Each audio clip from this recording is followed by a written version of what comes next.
말씀 계속해서 요한일서 보겠습니다. 요한일서 2장 1절에서 6절까지 보겠습니다. 같이 읽겠습니다. 나의 자녀들아, 내가 이것을 너희에게 쓰면 너희로 죄를 범하지 않게 하려 함이라. 만일 누가 죄를 범하여도 아버지 앞에서 우리에게 대언자가 있으니 곧 의로우신 예수 그리스도시라. 그는 우리 죄를 위한 화목제물이니 우리만 위할 뿐 아니요 온 세상의 죄를 위하심이라. 우리가 그의 계명을 지키면 이로써 우리가 그들을 아는 줄로 알 것이요 그를 아노라 하고 그의 계명을 지키지 아니하는 자는 거짓말하는 자요 진리가 그 속에 있지 아니하되 누구든지 그의 말씀을 지키는 자는 하나님의 사랑이 참으로 그 속에 온전하게 되었나니 이로써 우리가 그의 안에 있는 줄 아노라. 그의 안에 산다고 하는 자는 그가 행하시는 대로 자기도 행할지니라. 아멘. 거듭 말씀하지만 요한서신을 기록한 목적은 이단 경계에 있었다. 특별히 예수 그리스도가 인간의 몸을 입고 오지 않았다. 그러니까 영지주의라고 그러는데 그러니까 영으로만 계신 것이지 사람의 몸을 입고 오지 않았다. 내가 말을 하고도 확인을 하느라고 확인을 다시 해보니까 여호와의 증인이 확실히 예수 그리스도의 육체로 오심을 완전히 부인하는 단체입니다. 그래서 이렇게 만약에 그렇게 한다면은 그 교회도 아니고 예수 그리스도의 이 땅에 오셔서 행하신 모든 일들을 부인하는 거기 때문에 심지어는 천국까지 부인하는 거기 때문에 그들이 나누어준 책자에 여러분들도 한 번씩은 받아봤을지 모르겠는데 파수대라고 하는 책을 보면 꼭 뭐 천국처럼 그려놨지만 이것은 지상에서의 일만 있는 거지 그러한 성경에 나오는 그 천국이 아니다. 그 모든 것을 부인한다. 그래서 또 한 가지 내가 찾아본 게 뭐냐면 안식일 교회에 대해서 안식일 교는 또 거기 치명적인 문제가 뭐냐면은 그 예수 그리스도가 육체로 오시기는 하셨다. 나도 거기에 대해서 헷갈렸는데 오시기는 오셨다. 그런데 죄 없는 완전한 인간이 아니고 죄성을 가지고 있었지만 극복했다. 문제가 있어요, 없어요? 심각한 거예요, 그것도. 여호와의 증인이나 안식일 교가 그러한 치명적인 문제점을 안고 있다. 그래서 사도 요한은 이러한 것을 배격하기 위해서 예수 그리스도께서 빛이 되시고 이 땅에 오셔서 우리를 구원해 주시고 중보자로서 하나님과 우리 사이를 연결해 주시고 죄의 문제를 해결해 주시고 사람과 사람을 연결해 주시고 이렇게 계속 이 땅에 오셔서 행한 일을 지금 강조를 하고 있는 이유가 바로 그 영지주의 그노시스 이단 경계를 하려고 의도적으로 그렇게 기록을 하고 있는 것이다. 그래서 이제 1장에서는 무슨 얘기를 했는가 하면 빛이신 하나님과의 사귐, 그러니까 예수 그리스도는 빛이시다. 그리고 그 안에서 사귄다고 하는 것은 이제 하나님과 우리 사이가 막힌 담이 흐려지고 하나님의 사랑을 알게 되고 하나님을 사랑할 수 있고 그리고 서로 사랑할 수 있는 길, 그것이 사귐이다. 사귐. 아주 중요한 단어가 1장 3절에 나오는 거고요. 그 다음에 2장도 역시 빛을 빼놓을 수가 없는데 빛은 예수 그리스도니까 빛 가운데 행하는 성도의 삶이 어떤 거냐. 그래서 우선 그 2장 어제도 읽었지만은 10절과 10절 11절 읽겠습니다. 시작. 그의 형제를 사랑하는 자는 빛 가운데 거하여 자기 속에 거리낌이 없으나. 거기까지. 그러니까 사랑하는 것이 빛된 삶이고 계명을 행하는 것이고 예수 그리스도 안에 행하는 것이다. 다 똑같은 말이에요. 그러니까 예수 그리스도 안에 사는 사람, 사랑 가운데 사는 사람, 또 계명을 지키는 사람, 빛 가운데 사는 사람, 이게 다 똑같은 말이다. 자, 그래서 간단하게 내 말보다 본문이 의도하시는 그 말씀을 우리가 봐야 되는데, 첫 번째 1절을 보면은 그 대언자라는 말씀이 여기 보면은 그 대언자라는 말씀이 나와요. 대언자 되시는 예수 그리스도. 이것도 이제 아주 우리 귀에 익숙한 말로는 중보자, 파라클레토스 기억하시죠? 성령을 파라클레토스라고 하고 육신으로 오셨던 예수님을 파라클레토스, 중보자, 대언자, 똑같은 말인데 보혜사, 대언자 되시는 예수 그리스도.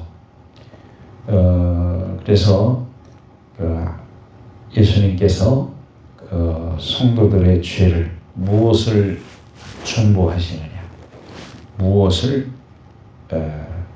위에서 변호해 주시느냐. 그래서 성도들의 죄를 하나님 앞에서 변호해 주시는 것, 대언자, 중보자.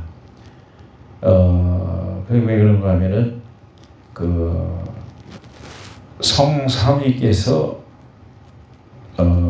성자 하나님께서 이 땅에 오시기 전에 이미 성삼위 하나님께서 언약을 하신 거라는 거죠. 성자 하나님이 이 땅에 내려가셔서 이렇게 피 흘려서 성도들의 죄를 하나님 앞에 중보해 주시는 것으로, 그것을 믿게 되면은 구원을 해 주시는 것으로, 죄가 전혀 없는 것으로 변호해 주시는 것. 이것이 이제 대언자다. 1절 읽겠습니다. 시작. 나의 자녀들아, 내가 이것을 너희에게 쓰면 너희로 죄를 범하지 않게 하리 함이라. 만일 누가 죄를 범하여도 아버지 앞에서 우리에게 대언자가 있으니, 나의 자녀들아, 이것을 너희에게 쓴다 하면서, 이것은 이 요한 서신의 전체, 그러니까 요한 1, 2, 3, 4 전체의 그 내용은, 이것을 쓰는 것은 육신으로 오신 하나님 예수 그리스도, 그분이 우리의 중보자가 되신다. 그러니까 완전히 영지주의를 그냥 반박하는 거죠. 계속. 그래서 하나님과 사귐이 지속되게 하기 위해서 죄를 없애는, 사람과 하나님 사이에 단절되는 그런 죄를 소멸시키는 그러한 역할을 해서 우리와 하나님 사이를 연결을 하신다.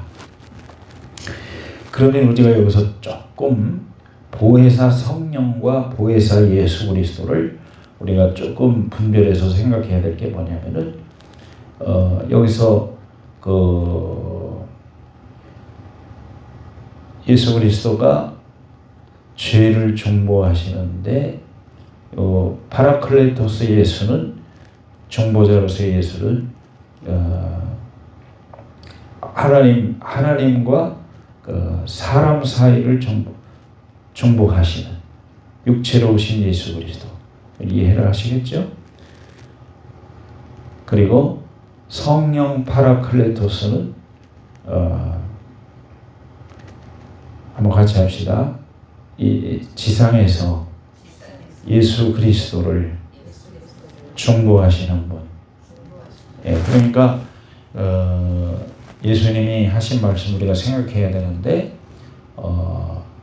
내가 가면 또 다른 보혜사를 보내겠다 하는 말이 그 증거가 되는 거죠.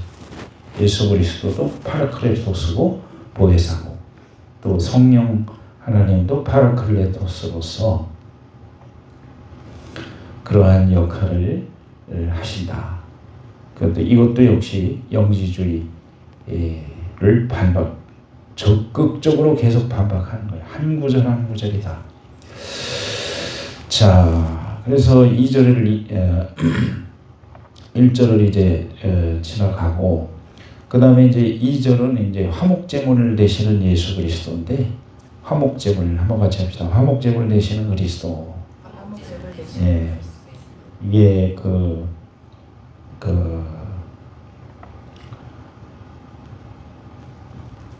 화목제물. 이게 이제 제사적인 용어잖아요. 이게 화목제물이라는 게. 예, 화목제물. 그래서 제물이 그 제물로서 오신 예수 그리스도. 그러니까 이것도 영지주의 반박하는 거예요. 적극적으로. 그래서 필요한 건 뭐냐면은 우리에게 필요한 것은 그것을 믿는 것이다. 아마 그들도 이단자들도 이걸 지식적으로는 알지 않겠나. 왜냐하면 그들의 문제는 처음에는 성경을 읽다가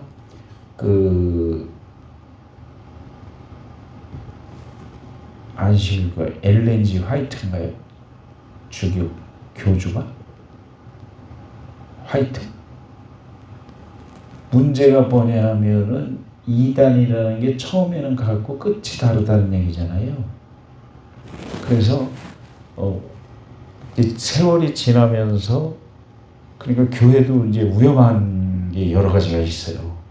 교회가 막 비대하게 커지고 막 초자연적인 일이 일어나고 그러면은 그 주동자를 신격화할 수 있는 박태선 마냥 그 이단 한국의 이단들이 다 그 박태선한테서 나온 거거든요.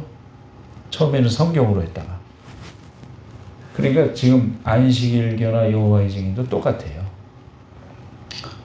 열심히 신앙생활하던 사람이 갑자기 뭘 받았다고 해가지고 맞아. 그렇게 해가지고서 예수 그리스도가 희석이 되고 성경이 뒷전으로 밀려나고 천주교도 마찬가지예요. 예. 그래서 그를 추종하고 믿는. 그러니까 여기서 왜 화목제물이 예수 그리스도라고 그러는가 하면 오직 구원은 예수 그리스도만을 통해서 받는다. 아멘. 그러니까 이게 굉장히 감사한 거예요, 우리가. 그래도 이단자들도 가만히 보면 혼미한 영이 들어가 있기 때문에 그런 거예요. 자, 얼른 이제 3절은 뭐냐면은 그렇다면은 이제 여기서 우선 읽고서 여기 읽어야 되겠어요. 시작. 우리가 그의 계명을 지키면 이로써 우리가 그를 아는 줄로 알 것이고. 자, 계명이라고 할 때 성경에서의 계명이라고 할 때는 똑부러지게 십계명을 얘기하는 거예요. 십계명, 구약의 십계명. 그리고 신약에서의 계명은 십계명을 딱 요약을 해가지고 하나님과 타인에 대한 사랑. 그러니까 십계명이 1계명부터 4계명까지 하나님을 섬기는 방법, 하나님을 사랑하는 방법, 그죠?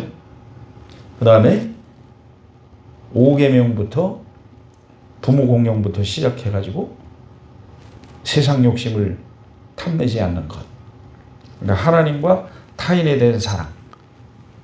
그러니까 제가 달력에다가 해마다 하는 요한복음 13장 34절 내가 너희를 사랑한 것처럼 너희도 서로 사랑하라. 그러니까 이 계명을 지키면 이 사람이 계명을 지키는 거 보니까 예수님을 아는구나 이렇게 보는 거예요. 그러니까 계명을 지키는 것은 하나님을 알고 있는 사람들의 특징인데 이 다른 걸로 이렇게 우리가 확인할 수가 없잖아요. 그죠? 그게 갈라디아서에서도 그 열매로서 우리가 알 수 있다고 그랬으니까. 그래서 도덕적인 타락도 바로 이 계명이 없는 데서 나온다. 하나님을 아는 지식은 결국 도덕적 행위를 반드시 동반하게 된다. 자, 그 다음에 4절은 이제 그 순종에 관한 건데, 그 증거도 예수 그리스도 안에 있다. 빛된 삶을 산다. 그 방법과 결과는 순종이다. 순종. 여기 4절을 또 읽겠습니다. 이제 금방 끝나니까 시작. 그를 아노라 하고 그의 계명을 지키지 아니하는 자는 거짓말하는 자요 진리가 그 속에 있지. 뭐 어렵게 생각할 거 없다. 계명을 지키지 않는 것은 스스로 거짓말하는 거고 진리가 그 속에 없기 때문이다. 진리는 이제 구원의 복음이잖아요. 핵심적으로 예수 그리스도고. 그러니까 지킨다고 하는 것은 이것을 지킨다고 순종한다는 것은 내가 예수님을 안다. 그 사람이 예수님을 알아. 또 진리가 그 속에 있어. 그 신앙이 진실해. 거짓말이 아니야. 이렇게 항상 하나님의 계명에 순종하는 것. 순종. 구원의 복음에 대한 순종. 그것이 바로 그 속에 예수 그리스도가 있다는 증거다. 자, 5절은 이제 여기 그 말씀을 강조하고 있는데 말씀을 강조하는 사람, 로고스. 요한복음 1장 1절에서 14절까지 강조점이 뭐냐면은 빛 대신 그분이 사람으로 오셨는데 그 안에 누가 계시되어 있는가 하면 하나님 아버지가 계시되어 있다는 거예요. 그 속에 예수 그리스도 안에. 그러니까 그의 말씀, 로고스, 밀어낸다. 그런 의미가 있는데 예수 그리스도 안에 하나님이 계시되어 있다. 그래서 그 말씀을 지키는 사람은 하나님의 사랑이 참으로 그 속에 이루어졌다. 또 그리고 그 안에 있는 줄을 안다. 그래서 여기 하나님의 사랑할 때 그 사랑은 세 가지 의미가 있는 거라고 그랬는데 전에도 인간에 대한 하나님의 사랑, 그리고 하나님에 대한 인간의 사랑, 그리고 사람과 사람과의 사랑. 이것이 하나님의 사랑이라는 말 속에 이루어진 의미이고 이 세 가지가 자연스럽게 이루어지는 것이 그 속에서 온전하게 되어 있다는 의미고 예수님 안에 있다는 것이다. 자, 6절 중요합니다. 읽겠습니다. 시작. 누구든지 그의 말씀을 지키는 자는 하나님의 사랑이 참으로 그 속에 온전하게 되었나니 이로써 우리가 그의 안에 있는 줄을 아노라. 또 그의 안에 산다고 하는 자는 그가 행하시는 대로 자기도 행할지니라. 뭐 다른 설명이 필요가 없겠죠. 예수님께서 지상에서 이루신 모든 삶이 사랑이고 지상에서 이룬 삶이 능력이고 그래서 우리도 믿음으로 말씀을 받아들여서 이 말씀, 이 계명을 순종해 나갈 때 빛된 삶은 저절로 되는 것이고 살맛이 거기서 오는 것이고.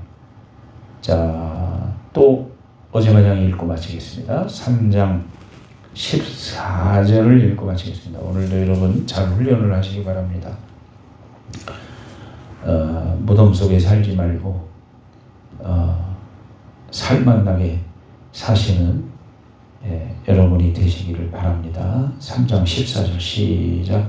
우리는 형제를 사랑함으로 사망에서 옮겨 생명으로 들어간 줄을 알거니와 사랑하지 아니하는 자는 사망에 머물러 있느니라.